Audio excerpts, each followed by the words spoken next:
Dear student, today we are going to study about past perfect tense. You know that each tense has its identification. This tense has also identification. See, Hindi identification, Hindi पहचान. इस tense का हिंदी पहचान है चुका था, चुके थे, चुकी थी. ठीक है, इसी से हम लोग पहचान करेंगे. जैसे खेल चुका था, खेल चुके थे, खेल चुकी थी. लिख चुका था, लिख चुके थे, लिख चुकी थी. खा चुका था, खा चुके थे, खा चुकी थी. ओके. अब इंग्लिश आइडेंटिफिकेशन देखिए. इंग्लिश को में हम कैसे पहचानेंगे? Had plus verb three. अगर हमारा सेंटेंस में हैड और वर्ब थ्री होगा तो हम जान जाएंगे कि वो पास्ट परफेक्ट टेंस है. एग्जांपल, हैड प्लेड, खेल चुका था. प्लेड यहाँ वर्ब थ्री है. हैड जब भी लगा हुआ रहेगा तो उसके साथ वर्ब थ्री यूज होगा, कभी वर्ब टू यूज नहीं होगा, याद रखिएगा. हैड ईटन, खा चुका था. अब यहाँ खा चुका था, खा चुके थे, खा चुकी थी भी मीनिंग हो गया एज पर सब्जेक्ट, सब्जेक्ट के अनुसार. हैड गॉन, जा चुका था. हैड सीन, देख चुका था. इसी तरह से हैड बाउट, खरीद चुका था. हैड सोल्ड, बेच चुका था, बेच चुके थे, बेच चुकी थी. हैड गिवन, दे चुका था, दे चुके थे, दे चुकी थी. इसी तरह से हम लोग और एग्जाम्पल कलेक्ट करके थोड़ा प्रैक्टिस कर लेंगे. ऐसा प्रैक्टिस करने से क्या होता है, हम स्पोकन इंग्लिश जब सीखते हैं तो हमारे लिए बहुत आसानी हो जाता है. ठीक है. अब चलिए फॉर्मूला आ जाते हैं. पॉजिटिव सेंटेंस का फॉर्मूला है subject plus had plus verb three plus object. Negative sentence का फॉर्मूला है subject plus had plus not plus verb three plus object. Interrogative sentence का फॉर्मूला है question word plus had plus subject plus not plus verb three plus object. Okay. इस तरह से हम लोग formula भी सीख गए. अब हम एग्जाम्पल सिखाएंगे आप लोग को सेंटेंस में पॉजिटिव और नेगेटिव और interrogative sentence, yes no answer वाला. ओके. देखिए, हम सेंटेंस जब बनाएंगे तो हम सब्जेक्ट को भी पहले रख सकते हैं सीखने के लिए, या वर्ब को पहले रख कर भी हम, जिसे यहाँ सिखा है helping verb, had verb three. अब यहाँ हैड और वर्ब थ्री लेकर के, जैसे हैड प्लेड है, इससे पहले एक सब्जेक्ट रख देंगे, इधर एक ऑब्जेक्ट रख देंगे, मेरा सेंटेंस कंप्लीट हो जाएगा. देखिए, यहाँ मैंने चार्ट भी बना दिया है, कुछ सब्जेक्ट का चार्ट, ताकि आप लोग को सीखने में आसानी हो. इसलिए मैं ऐसा चार्ट बना करके आप लोग को सिखाता हूँ. यहाँ हेल्पिंग वर्ब है, ये सब्जेक्ट है, ये हेल्पिंग वर्ब है, या कुछ वर्ब थ्री दे दिया हूँ, या कुछ ऑब्जेक्ट दे दिया हूँ. ओके. अब चलिए मैं एक सब्जेक्ट ले लेता हूँ, जैसे आई लिया. ये पहले पॉजिटिव सेंटेंस बना रहा हूँ, पॉजिटिव सेंटेंस. ठीक है. अब यहाँ आई सब्जेक्ट ले लिया. अब आई के साथ पास्ट परफेक्ट टेंस से हेड लगाएंगे. याद रखिएगा, पास्ट परफेक्ट टेंस हेड लगाएंगे. फिर एक वर्ब थ्री का यूज करेंगे. यहाँ से कोई भी एक वर्ब थ्री ले लेंगे. जैसे हम प्लेट ले लिए, आई हैड प्लेट. अब यहाँ तक मीनिंग क्या हुआ? हैड प्लेट मैं यहाँ सिखा चुका हूँ आप लोग को. हैड प्लेट, खेल चुका था, खेल चुके थे, खेल चुकी थी. उसी हिसाब से अब आई है तो मैं खेल चुका था. क्या मीनिंग हो जाएगा? मैं खेल चुका था. ओके. अब इसको नेगेटिव हम आसानी से बना सकते हैं. देखिए, मौखिक हम ओरल बता रहे हैं नेगेटिव. आई हैड, यहाँ पर नॉट लगा देंगे. आई हैड नॉट प्लेड, मैं नहीं खेल चुका था. चलिए एक लिख कर भी दिखा देता हूँ नेगेटिव से. आई हैड नॉट प्लेड, मीनिंग क्या हो जाएगा? मैं नहीं खेल चुका था. अब इसका इंटरोगेटिव जब हम बनाएंगे, एकदम आसान से हर टेंस का याद रखिएगा. अभी तक मैं सारा टेंस विषय सिखा चुका हूँ. आप लोग याद रखिएगा, सिर्फ हेल्पिंग वर्ब को हमको पहले कर देना है. अगर दो हेल्पिंग वर्ब रहेगा तो पहला हेल्पिंग वर्ब को आगे करेंगे.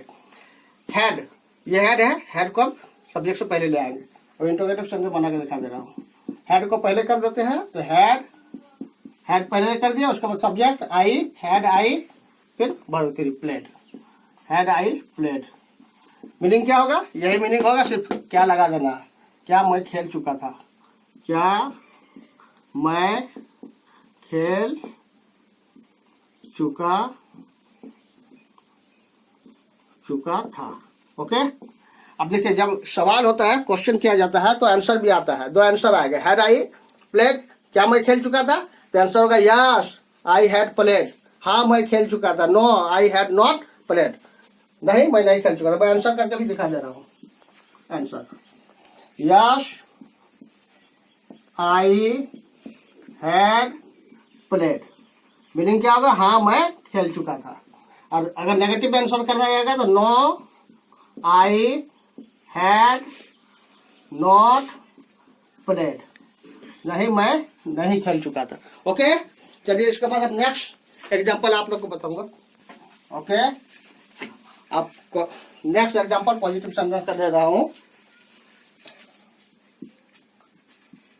पॉजिटिव सेंटेंस का देखिए, एक सब्जेक्ट मैं यहां से ले रहा हूं, ही सब्जेक्ट ले रहा हूं, कोई भी सब्जेक्ट हम ले सकते हैं, ही ले लिए। अब हैड, ही के साथ फिर हैड लगा देना है क्योंकि पास्ट परफेक्ट टेंस है हैड। फिर एक वर्ब थ्री ले लेना है, जैसे यहाँ गॉन ले लेते हैं, गॉन, ही हैड गॉन। अब यहाँ एक ऑब्जेक्ट भी ले लेता हूँ, he had gone to Dhanbad,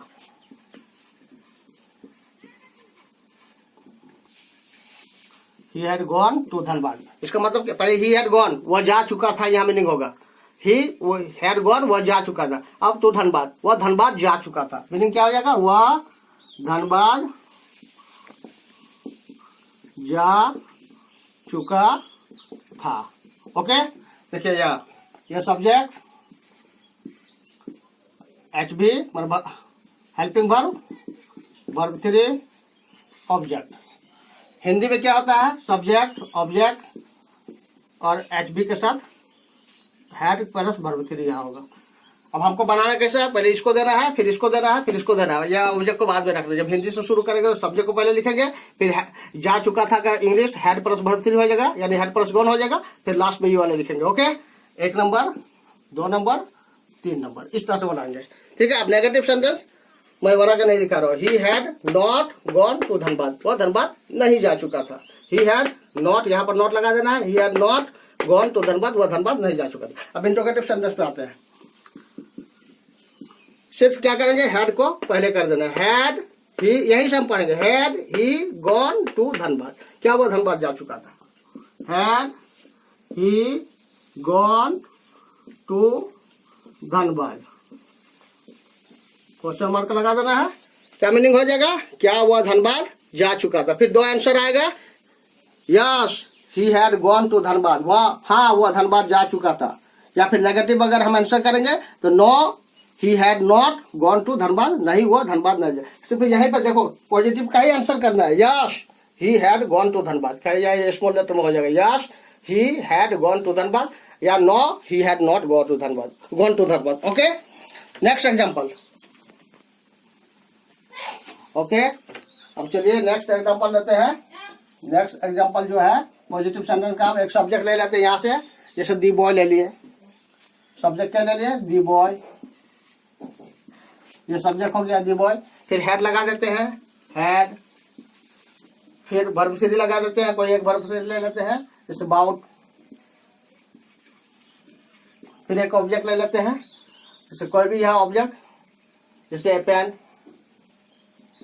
the boy had bought a pen, लड़का यानी वह लड़का कलम खरीद चुका था, यहाँ पर द बॉय का मतलब वह लड़का हो जाएगा, वह लड़का कलम खरीद चुका था। इसका नेगेटिव कैसे बनाएंगे, the boy had not bought a pen, वो लड़का कलम नहीं खरीद चुका था। फिर इंट्रोगेटिव कैसे करेंगे, द बॉय हैड है तो हैड द बॉय कर देंगे, the boy had not, the boy had bought a pen, had the boy bought a pen, क्या वो लड़का कलम खरीद चुका था। फिर अगर आंसर करना है तो yes the boy had bought a pen. अगर नेगेटिव में करेंगे no the boy had not bought a pen. इसी तरह से हम लोग आसानी से पॉजिटिव, नेगेटिव और इंट्रोगेटिव बना सकते हैं, कोई भी सब्जेक्ट ले सकते हैं हम। चलिए एक सब्जेक्ट ले लेता हूँ, जैसे माई टीचर, फिर वहाँ हैड लगा देता हूँ, माई टीचर हैड, फिर एक वर्ब थ्री ले लेता हूँ, माई टीचर हैड टॉट। अब यहाँ 2 ऑब्जेक्ट मैं रखता हूँ, माई teacher had taught me English, मेरे टीचर मुझे इंग्लिश पढ़ा चुके थे। ठीक है, यहाँ 2 ऑब्जेक्ट, मी और इंग्लिश, 2 ऑब्जेक्ट है। अब मी को इनडायरेक्ट ऑब्जेक्ट कहा जाता है, या प्राणी सूचक जो रहता है, यानी कोई भी जीव जंतु या कोई आदमी आता है तो वो इनडायरेक्ट ऑब्जेक्ट होता है, और बाकी जो निर्जीव चीज होते हैं वो डायरेक्ट ऑब्जेक्ट होता है। ठीक है, तो माई teacher had taught me English, मेरे टीचर मुझे इंग्लिश पढ़ा चुके थे। अब इसका नेगेटिव बनाएंगे, माई टीचर हैड नॉट लगा देंगे यहाँ, टॉट मी इंग्लिश, मेरे टीचर मुझे इंग्लिश नहीं पढ़ा चुके थे। इंट्रोगेटिव करेंगे तो had my teacher taught me English, क्या मेरे टीचर मुझे इंग्लिश पढ़ा चुके थे। अब आंसर आएगा यस। अगर कोई दूसरा हमको पूछेगा क्या मेरे टीचर मुझे इंग्लिश पढ़ा चुके थे, तो वो तो खुद जानते हैं आंसर, लेकिन फिर भी हम आंसर करेंगे कि उसके लिए क्या, yes your teacher had taught you English, yes your teacher had taught you English. और अगर मैं खुद आंसर करूंगा तो no, yes my teacher had taught me English, हाँ मेरे टीचर मुझे इंग्लिश पढ़ा चुके थे। खाली यहाँ फर्क यह है, अगर कोई दूसरा आपसे सवाल करेगा तो हम उसको जवाब देंगे yes your teacher had taught you English, और no your teacher had not taught you English. अगर मैं खुद में आंसर करूंगा तो yes my teacher had taught me English, no my teacher had not taught me English. Okay, इस तरह से आप लोग अच्छी तरह से प्रैक्टिस कीजिएगा। और नेक्स्ट वीडियो में अब क्वेश्चन वर्ड के साथ इंट्रोगेटिव करेंगे, और इसमें 2 सेंटेंस जुड़ा हुआ रहता है, उसको भी हम सिखाएंगे नेक्स्ट वीडियो में। ओके, आज इतना ही, थैंक यू।